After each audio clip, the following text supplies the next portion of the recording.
जय हिंद, जय Bharat and welcome to Dev Talks. This is Adi Achint. Israel ने अपना कार्यक्रम जिस तरह से इस चैनल पे हमने डिस्कस किया था, कल सुबह मैंने आपको बताया था, परसों सुबह आपको बताया था कि एक ग्राउंड इन्वेजन लेबनान का अभी इनएविटेबल हो चुका है। कहीं ना कहीं इजराइल को ये चीज करनी पड़ेगी। रीजनिंग क्या है, before we get into the main this thing discussion, आपको मैं रीजनिंग बताता हूँ। रीजनिंग बड़ी सिंपल है। आपको याद होगा जब 7 अक्टूबर को हमास ने इजराइल के ऊपर अटैक किया था, उस टाइम पे हिजबुल्लाह चुपचाप था। लेकिन 8 अक्टूबर से हिजबुल्लाह ने अपनी रॉकेट अटैक्स इजराइल के अंदर शुरू कर दिए थे।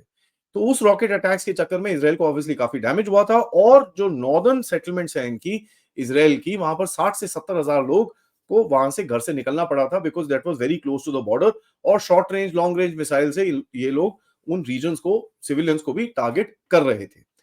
अभी इजराइल का ऑपरेशन अगर आप देखें, जो 3H, ईरान के जो 3H है, हमास, हूथीज एंड हिजबुल्लाह, उसके ऊपर पूरी तरह से चल रहा है। हमास को तो आप देखिए गाजा के अंदर पकड़ के रखा हुआ है, there is no question. Hezbollah पे काफी सारे अटैक्स हुए, उनकी लीडरशिप पूरा तोड़ दी, उनकी कमांड स्ट्रक्चर्स पूरे तोड़ दिए। यहां तक कि पेजर अटैक से एक बहुत ही बड़ा साइकोलॉजिकल ब्लो भी हिजबुल्लाह को मारा है। हूथीज के ऊपर एयर ऑपरेशंस इनके ऑलरेडी शुरू हो चुके हैं, जहां पर हमने बताया था परसों रात को, कल आपके साथ मैंने अपडेट में दिया था, ये परसों रात को उनके पोर्ट के ऊपर एक अटैक हुआ था, जहां से हूथीज ईरान से काफी मिलिट्री इक्विपमेंट लेके आते हैं, जिससे वो रेड सी के अंदर अपने ऑपरेशंस भी करते हैं। सो नॉर्दर्न बॉर्डर के साथ जो एरिया है इसराइल का, उसको एक क्लोज मिलिट्री जोन अभी डिक्लेयर कर दिया गया है। कुछ टाउन्स हैं वहां पर ऑलरेडी डिक्लेयर कर दिया गया है। So that means nobody is allowed to go in, come out. वो that is closed for civilians. And limited ground incursion, ये एक्चुअल वर्डिंग है, limited ground incursion already start हो चुका है लेबनान से।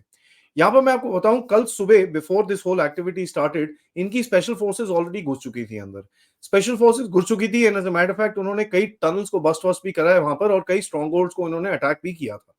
सो ऑब्वियसली जब मेन इंकर्जन अंदर जाता है, उससे पहले स्पेशल फोर्सेस अंदर जाती हैं, जो रेजिस्टेंस वहां पर होती है उसको तोड़ने का काम स्पेशल फोर्सेस का होता है, and that is exactly what they did. इससे पहले अगर आप देखें, सदर्न लेबनान के अंदर इन्होंने सॉफ्टनिंग ऑपरेशंस करे थे, where they did massive air strikes, ताकि ये जितना भी इनका इंफ्रास्ट्रक्चर था उसको भारी तरह से एक डैमेज किया जाए, और उसके बाद सेफली जितना हो सकता है, obviously in a war zone, अपने ट्रूप्स को अंदर भेज के जो उनके ऑपरेशनल टारगेट्स हैं उसकी तरफ वो जा सकते हैं। ऑपरेशनल टारगेट्स की जो बात करें, देखिए एक ब्लू लाइन बनती है which is basically called the cease fire line between Lebanon and Israel. उसके आगे करीब 20 से 50 किलोमीटर का एरिया है which was supposed to be non militarised as per the UN का, जो यूएन के साथ जो सीज फायर हुई थी। बट ऑफ कोर्स हिजबुल्लाह ने आके वहां पर पूरा मिलिटराइज उसको कर रखा है, and because of that the Israelis which are staying in the northern Israeli area, वहां पर उनको थ्रेट आता है। तो ये तो चल ही रहा है, ऊपर से इजरायलीज और टारगेटेड अटैक्स और कर रहे हैं, जहां पर असैसिनेशंस और ये सब चीजें चल रही हैं। Head of the Lebanon branch of the PLFP, एक टेररिस्ट ऑर्गेनाइजेशन है, उसको निदाल अब्देल अल, उसको कल ठोका गया। उसके बाद एक और टेररिस्ट जो काफी मतलब जबरदस्त था, जो इसी ऑर्गेनाइजेशन का था, इमदाद उबे, उसको भी ठोका गया कल। एक स्ट्राइक वाइक मारी, उसको ठोक दिया। अब्देल अल का काम था बेसिकली रिक्रूटमेंट। उसका काम था to support the terrorist infrastructure जो नॉर्दर्न इसराइल के अंदर ऑपरेट करता है, प्लस जुडेया समेरिया के रीजन के अंदर जो इजरायली सिविलियंस के ऊपर अटैक्स काफी काफी टाइम से चल रहे हैं, उसको ये सपोर्ट करता है। एक और बड़ा इंपॉर्टेंट बंदा ठोका, जिसका नाम था फतेह शरीफ, जो लेबनान का हमास चीफ था। लेबनान में भी हमास का एक ऑफिस है, जहां पर ये लोग बेसिकली रिक्रूटमेंट करते हैं, वेपनरी एक्वायर करते हैं, और जो स्मगलिंग का काम गाजा के अंदर जाता है उसकी तरफ ये लोग काम करते हैं। तो उसको भी कल एक प्रिसाइज स्ट्राइक में ठोका गया। तो ये प्रिसीजन स्ट्राइक्स चल रही हैं। As a matter of fact कल सीरिया में भी अटैक्स हुए हैं, सीरियन एयरपोर्ट्स में अटैक्स हुए हैं, और एक कार, अभी तक उसके बारे में कुछ रिपोर्ट नहीं आई है, एयरपोर्ट के बाहर एक सिंगुलर कार के ऊपर एक सिंगल रॉकेट आके गिरती है। That tells you it's sort of a target attack on that particular vehicle. उसके अंदर कौन था, अभी तक उसकी डिटेल्स बाहर नहीं निकली है। हिजबुल्लाह का रॉकेट कमांडर जो एक बचा हुआ था, उसका नाम है ईद हसन नसार, वो भी कल मारा गया एक एयर स्ट्राइक में बेरूट में। और बेरूट के अंदर जो इंफ्रास्ट्रक्चर इजरायलीज ने तोड़ा है, which includes a air defense system as well as कुछ रॉकेट लॉन्चर्स और एक warehouse. As a matter fact ये वेयर हाउस, अगर आपको याद होगा, पिछले साल के यूएन के अंदर हमारे जो क्या नाम है इनका, नेतन्याहू साहब ने पूरा एक दिखाया था कि ये देखिए ये वेयर हाउस है, इसके अंदर ये मिसाइल है, ये मिसाइल है, ये मिसाइल है, ये मिसाइल है। तो इनको ये चीज पता थी। और as a matter of fact, funnily speaking, Hezbollah ने वो मिसाइल वहां से हटाई नहीं, in spite of big being exposed. तो ये पड़े हुए थे वहां पर, इन्होंने स्ट्राइक करा और टॉइंग कर दिया उसको, तो वो पूरा गया। नशार एक बहुत ही वेटरन कमांडर था as a matter of fact rocket forces का, और जो मेन एक थ्रेट है इसराइल को from the Hezbollah side is the rockets. और कल भी काफी सायरन्स बज रहे थे, हाइफा पोर्ट के आसपास सायरन्स बज रहे थे, तेल अवीव में सायरन्स बज रहे थे, नॉर्दर्न इसराइल में सायरन्स बज रहे थे फॉर रिटेलिएटरी स्ट्राइक्स जो हिजबुल्लाह लॉन्च कर रहा था टुवर्ड्स इसराइल। तो ये भी बहुत ही इंपॉर्टेंट चीज है दैट ये अगर इनका कमांडर रॉकेट फोर्सेस का जाता है तो ऑब्वियसली एक कहीं ना कहीं डिसरे होगा वहां पर, आपको कुछ चेंजेस इसके अंदर देखेंगे। इजरायलीज ने जो रॉकेट्स, जो इनकी रॉकेट कैपेबिलिटी है उसको अटैक करा है करीब करीब 200 किलोमीटर अंदर जाके लेबनान के अंदर, और ये चीज रिपोर्ट करी है टाइम्स ऑफ इजराइल ने भी, इसको कंफर्म किया है कि ये ऐसे ऐसे टारगेटेड स्ट्राइक्स चल रहे हैं। नाउ देखिए अगर मैं आपको बताऊं, हिजबुल्लाह के जो वो कमांडर थे हसन नसरुल्लाह, उसका जो ये सो कॉल्ड बंकर था, ठीक है, अभी सैटेलाइट इमेजेस निकल के आ रही हैं और पता चल रहा है कि ये एक यूएन स्कूल से 50 मीटर दूर था। सिर्फ 50 मीटर दूर पे हसन नसरल्लाह का अंडरग्राउंड बंकर था, और वो एक स्कूल था। उसके बाद ये लोग बोलेंगे देखो भाई इजराइल सिविलियंस को टारगेट कर रहा है, ये कर रहा है, वो कर रहा है, ऑल दैट स्टफ। तो आप ये चीज रखते क्यों हो वहां पर, उसका कोई जवाब देगा नहीं। अब ये जो रॉकेट अटैक्स हिजबुल्लाह की तरफ से आ रहे हैं, more than a million Israelis were affected yesterday, जिनके ऊपर सायरन्स बजे, कई लोग भागे, कई लोग रुके, कई लोग काफी there is a bit of a chaos that actually took place in Israel as well. Insult to injury को अगर आप देखें, कल प्राइम मिनिस्टर नेतन्याहू ने भी एक बड़ा इंटरेस्टिंग सा एक छोटा सा वीडियो बनाया। उन्होंने बोला भाई I am not speaking to the Iranian regime, कि वो ईरान के लीडर से बात नहीं कर रहे, वो लोगों से बात कर रहे हैं, और वो बोलते हैं कि भाई हम आपके साथ खड़े हैं। नो, ये बड़ी इंटरेस्टिंग चीज है, क्योंकि अगर ये आपके साथ खड़े हैं तो क्या अभी कुछ रिजीम चेंज का कुछ गेम होने वाला है।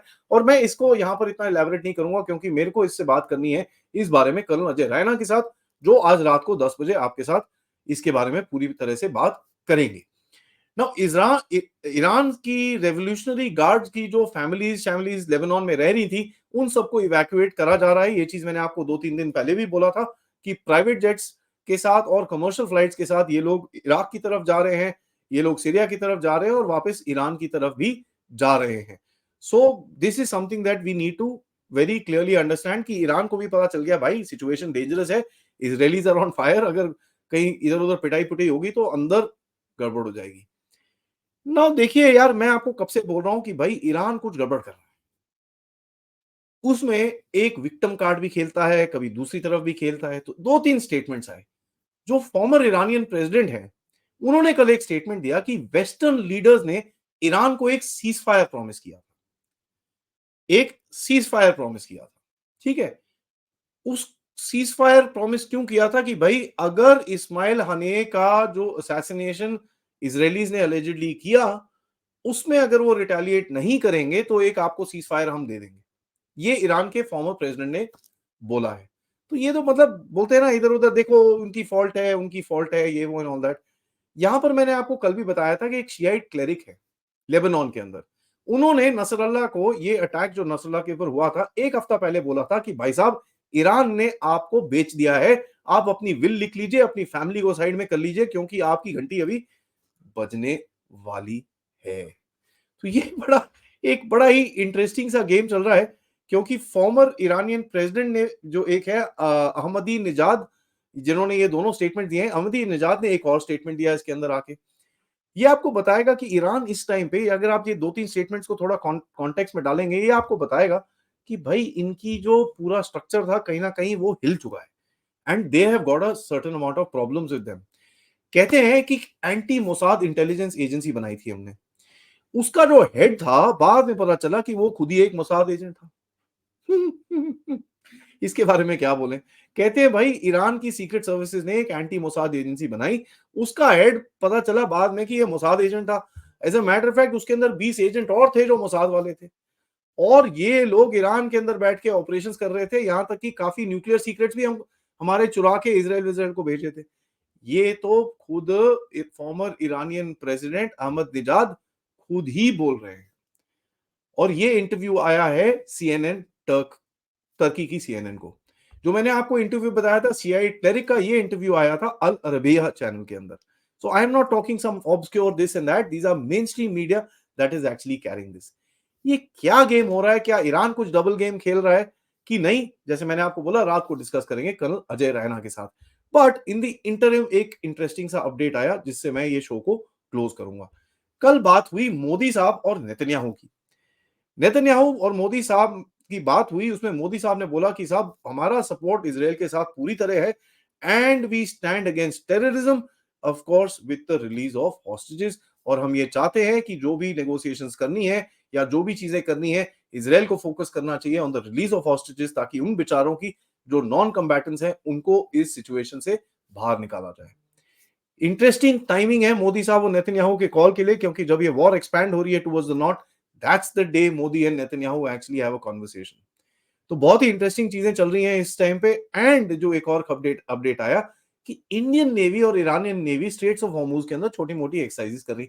अब ये तो चलती रहती हैं because this is you have common interest, क्योंकि चाबार पोर्ट है तो आपको उसको प्रोटेक्ट करना है, तो you have common interest. But इस टाइम पे मैं आपको एक चीज बता दूं, India is not very happy with Iran, क्योंकि जिस तरह से इनके इनके जो सो कॉल्ड लीडर हैं खोमेनी ने आके इंडिया के ऊपर एक कमेंट किया था, India has been very unhappy with Iran कि साहब अपना जरा मुंह बंद करके रखो, क्योंकि आपकी कंट्री के अंदर जो चीजें होती हैं वो सबको पता है। तो वहां पे भी एक बड़ा कड़ा जवाब आया था। और वैसे भी जब से ये पेजर अटैक हुआ है, यहूद हनूद की साजिश और रा और मोसाद की जो साजिश है उसके बारे में पूरा ये पाकिस्तान, बांग्लादेश और ये जितना भी ये क्रेजी वर्ल्ड है उसके अंदर काफी हद तक ये रूमर्स चल रहे हैं। तो ये डर अच्छा है, गेम अच्छी चल रही है। इजरायलीज इस टाइम पे ऑफेंसिव पे है। देखेंगे धीरे धीरे करके ये सिचुएशन कैसे खुलती है। Thank you for watching this report. मेरे इस चैनल को लाइक करिए, सब्सक्राइब करिए, इस वीडियो को लाइक करिए, चैनल को सब्सक्राइब करिए। एंड ऑफ कोर्स यस, आप लोग इस चैनल की तरफ कंट्रीब्यूट भी कर सकते हैं क्यूआर कोड या फिर पेपैल या फिर सुपर स्टिकर सुपर चैट्स के साथ।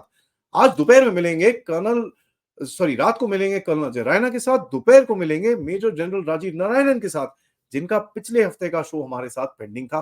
तो आज हम ग्लोबल जियोपॉलिटिक्स पे उनके साथ बात करेंगे और देखेंगे ये सिचुएशन कहां जाती है। स्पेसिफिकली ईरान और ईरान की जो जियोपॉलिटिक्स है उसके बारे में बात करेंगे रात को 10 बजे कर्नल अजय रैना के साथ। Thank you so much for watching. थोड़ी देर में एक और अपडेट आएगा, उसको भी बिल्कुल जरूर देखिएगा। जय हिंद, जय भारत।